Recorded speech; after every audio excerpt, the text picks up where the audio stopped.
past week I've been having deep conversations with Emily about how as a filmmaker you could easily get by with the tools that you already have at your disposal, and that as a filmmaker we can get a little bit gear obsessed. From what I've personally learned from the last 4 years, filmmaking can be a tedious task at most.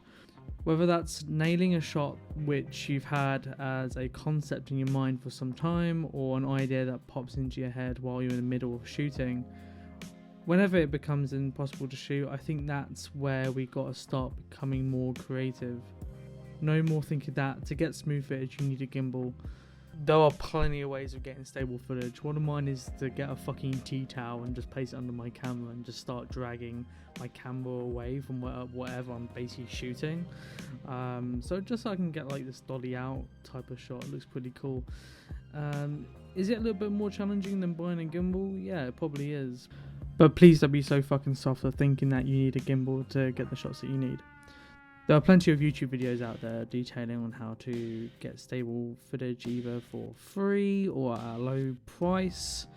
And about 10 to 15 years ago, we didn't even have gimbals that could do what they do today. And with that, I am constantly reminded of old-time films from the 90s, the 60s, 70s, 60s, and so on and so forth, that never had the tools that we have today, and even at an affordable, lightweight, compact sense.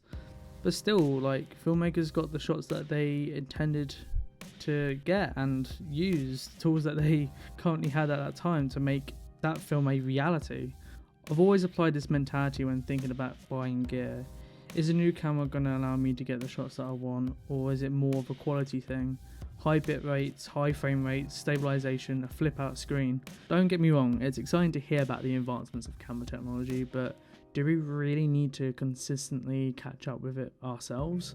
I haven't upgraded from my Sony a6300 for the past 4 years, and prior to that, back in 2015, I had a Canon 700D, and that was my first DSLR into filmmaking. I find it way more impressive when a film is done on a low budget. Take the movie Coherence, for example.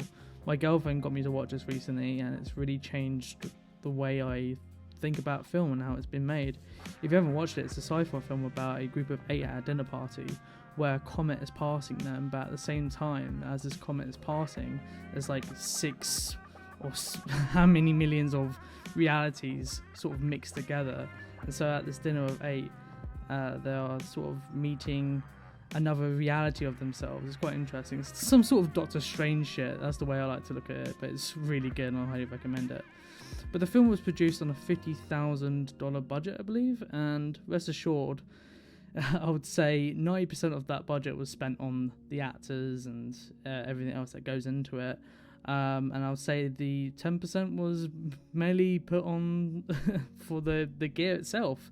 And with that $50,000 budget came to what I think most filmmakers today would see as caveats, but for me, I see style and realism.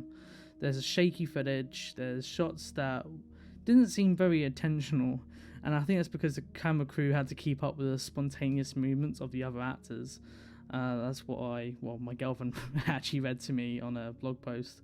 Lighting was on point and the colour grade was somewhat similar to mine, and so I think I've really resonated with this film, especially with the shaky footage. So again, there's shaky footage with standard editing, and may I also mention it's a sci-fi film, and I don't think there was even any CGI. But what this movie does have is a good fucking story.